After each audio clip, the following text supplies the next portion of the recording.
Welcome back to the Self-Esteem and Confidence Mindset podcast.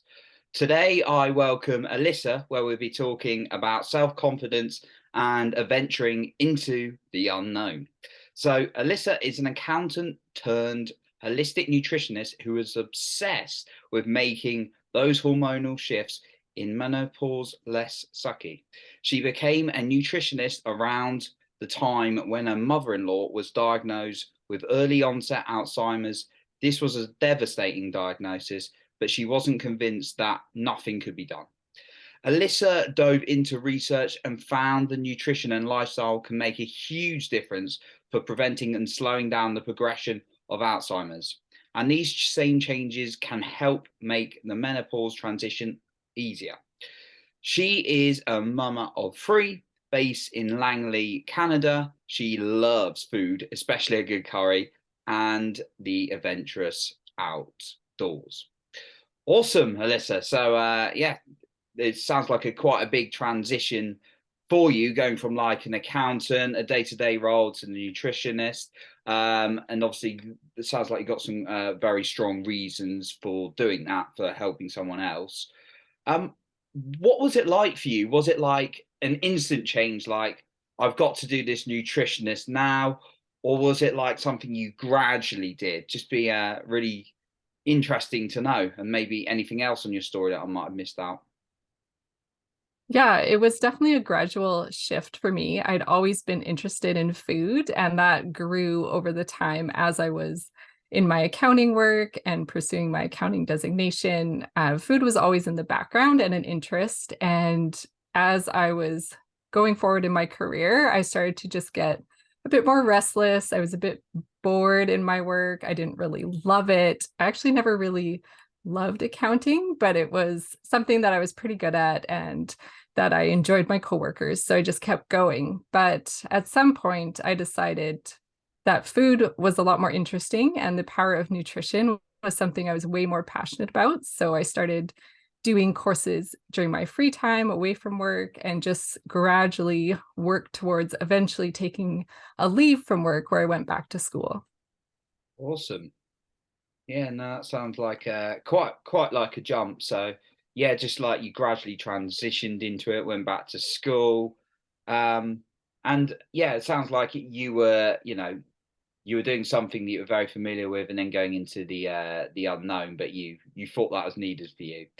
Um, One thing I wanted to kind of touch on a little bit is like doing something for you, and then really the importance of that. Obviously, you mentioned you're a mum and you're looking after others, and you've got this big mission to look after others. So, like, how important was that as a driver, doing something for you in this journey? Yeah, that was a big one. It took me a while to really settle into the fact that I didn't want to stay at my current job, even though it was safe and really good benefits and all of these perks. But I just knew in my heart that something else was calling me out of there. And I knew that if I wanted to have the impact that I could have with nutrition, that I'd have to start making some sacrifices and changes. And it was honestly really scary. And some days it still is a little bit, but I had the full support of my husband, which was really helpful. He totally supported me in this journey because otherwise I don't think I could have gone for it. It felt like a big sacrifice and change, and we had to make some really big changes as a family to make this happen. So it was definitely a shift for me to ask if I could do this, to have the support to do it, and then to actually go through it, knowing that this was a huge shift that was all based on me and what I wanted to do. Wow, that's awesome that you had like you've got a husband that supports that and wanted to help you with the mission. It sounds like there's quite a few sacrifices you mentioned, but ultimately, to do what you want to do and get, have a uh, more aligned with where you're wanting to go. You mentioned some days it still feels scary a little bit when you're doing it. Is there anything in particular that kind of helps you get through some of those days that you found useful? Yeah, it's coming back. It's going to sound cheesy, but coming back to my why I actually did this, why I'm continuing to do this, knowing that if I'm helping women in the menopause transition, so basically 40 plus, helping them make some better nutrition choices, lifestyle choices, that could end up preventing them from having Alzheimer's later. So there could be families that never have to hear your mom has Alzheimer's. And that keeps me coming back again and again on the hard days to just really believe in that mission and the impact that I could have, even if it's just a handful, 100, 1,000, that is worth it. Wow, yeah, I like that, coming back to the why. And you mentioned it might sound cheesy, but sometimes we need to be reminded of the very basics sometimes. And I know for me that's a driver, even though as much as it's, I repeat it, it's kind of an essential for coming back to the main reasons when those tough days inevitably do show up, of course. So yeah, thanks for sharing that you find it scary still as well. I think there's sometimes a misconception that someone's doing well in an area, or they're doing something, they look like they're happy. But yeah, there can be these challenges inside. So appreciate you being open, about that as well. Um, Yeah. so in terms of like obviously you made a gradual shift. We were kind of briefly talking about it before the show recorded, but getting past this all or nothing thinking, because I think I hear it a lot. It's like burn the boats, go all in, and then it's like, well, you're not doing it. I just wanted to get your views a little bit about that and how you found it. Yeah. I mean, all or nothing thinking, I think, can plague us in small things and big things. It's something I see in my clients too when they're thinking about making changes in nutrition. A lot of people are either, I'm doing all the things and only the things, or nothing. And it's the same thing for these big changes in life. I don't think it's a failure to hold on to something for a little bit while you're also pursuing something else. It doesn't mean you're not committed to it. It just means you have financial realities that you're going to deal with, and then you'll make the shift. Not everyone succeeds when they fully leap from something, and those stories aren't shared, right? We only see kind of the glossy ones where I went all in and I succeeded and I earned six figures in a year, or whatever it might Love be. that. So I think that taking all or nothing is just not realistic when you're building something new. And so I just remind myself of that each small step is getting me towards my goal. And it's the same thing I do with my clients. Each small step is getting them towards their goal, and you're taking action because that creates motivation. You don't just wake up with motivation. You do something and then you're motivated, and then you do a bit more and then you're motivated, and you create that momentum. Mm. Love that. Yeah, creating smaller steps, and that kind of leads me on to another area I was going to talk about. But I the all or nothing. Me personally, when I've seen it as well, like you do hear like the Tony Robbins on the wall going like burn the boats and things like that. Although I think that came from Think and Grow Rich originally. Um, the book, but like I've seen it go wrong actually, and that you don't always hear about it. I've seen it go badly wrong, unfortunately, for some people. When it's just like I haven't got a business idea, I haven't, and we're not necessarily always talking about business here, but you, like in your case, it's with with your clients, like need to go all or nothing. But seen it like I need to go all in, and then it's like it's all right, I haven't got a plan, I haven't got like this, but I'm gonna trust everything's there. And yeah, like now and then it might work, but again, it's like what you feel. But it's just good to give people that reassurance that there are different approaches to kind of doing what they want to do, like you've done. So thank you for sharing that. Yeah. The thing what you were touching on with the small steps as well, and like building a bit of motivation as you're going step by step. Often I personally experienced this when I'm like, I want to get to the end now, particularly in the early days of the personal growth world, or in my earlier or mid-20s, or probably even late 20s, to be honest. And it's like I want to get there now, and it's like I've got to do everything right now, and we get almost into this like perfectionism. um I I just wondered if that had been something like perfectionism has been anything you've been challenged with, because I often hear it from people, and perhaps any ways you found for moving through that. Yeah, perfectionism is definitely something I've been plagued with for a good chunk of my life. I don't know if you are aware of the Enneagram, but I'm an Oh, Enneagram 1, and that's someone who likes to do everything just right. I like to follow the rules. I like to get things perfect before I present it. And so that's something I had to really get over, especially as I made a change into a new career and going back to school. I went back to school when my kids were ages 1, 3, and 8. And it was really difficult. And I could not do everything perfectly, but I could do enough to learn what I needed to learn and to keep moving forward. And so I think that really humbled me and helped me learn that I don't have to do it perfectly, but I can do it well and I can do things good enough. And so that's something that I've learned and carried through as I've done things, because otherwise in the last couple years I would have done nothing. If I was waiting for it to be perfect, I would have done nothing, but I offered things up. I learned from experiences, I learned from workshops, I learned from clients.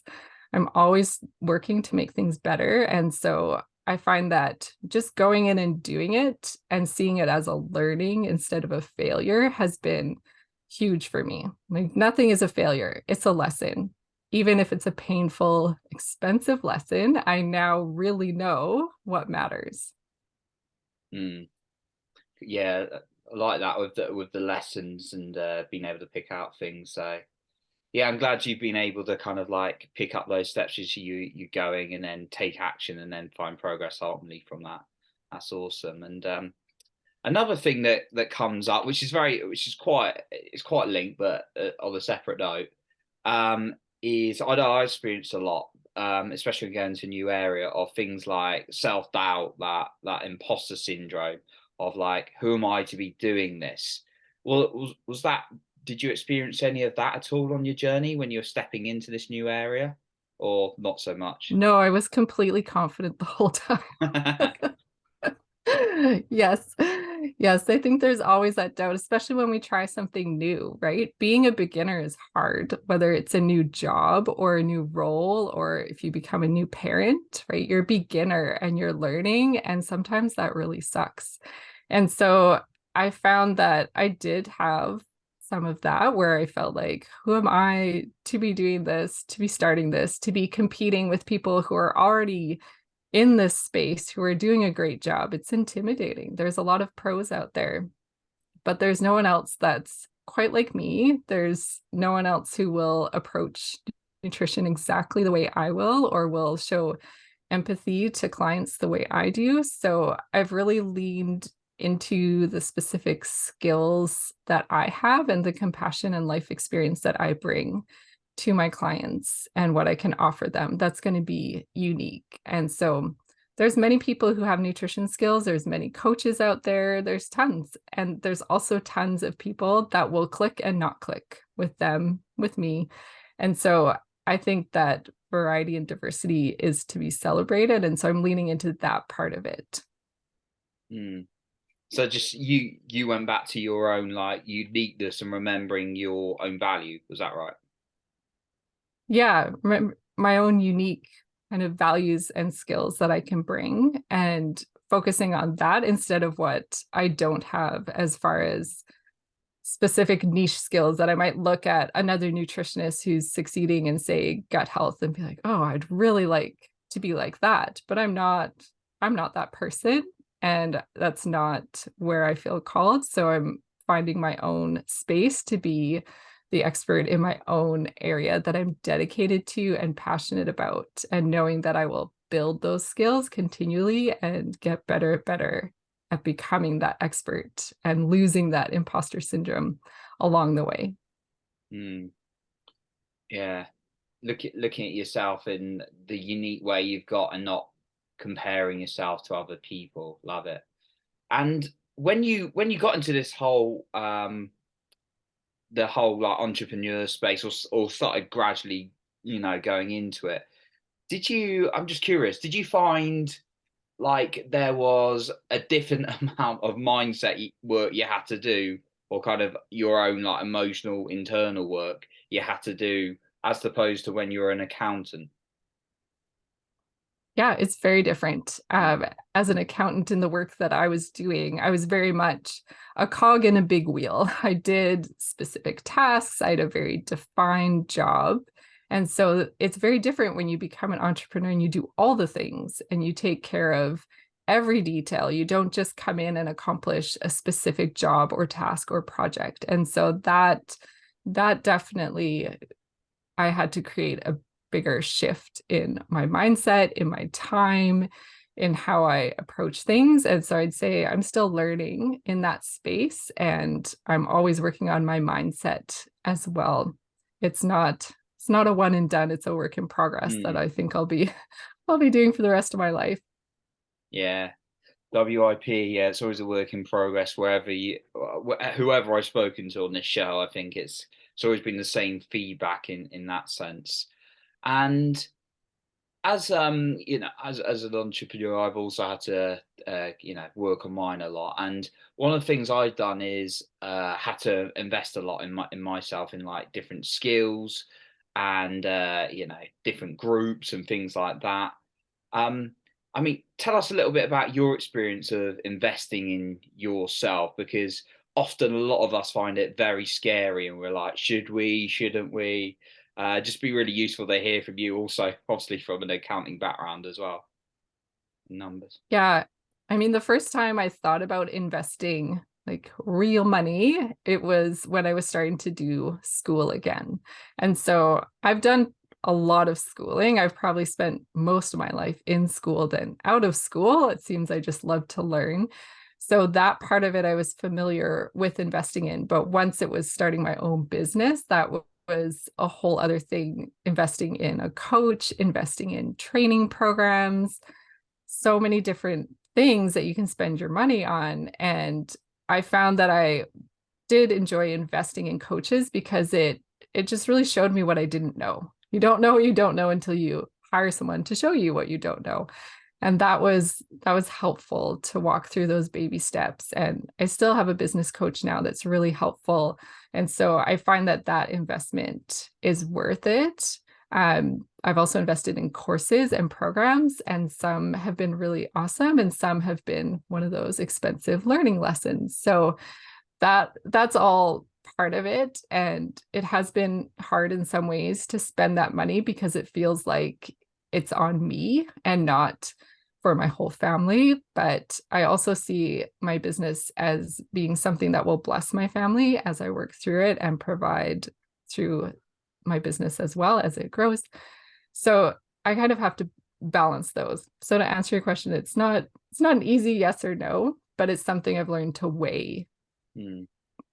Yeah, sensibly. And I think, yeah, I'd imagine some of your work with numbers helps as well. So that's good. So yeah, it's always I don't know, for me personally, it's always the balance of, ugh, there used to be the whole shiny object syndrome when I got started. That looks like that looks great. Oh, my money's going down. Better make some of that back.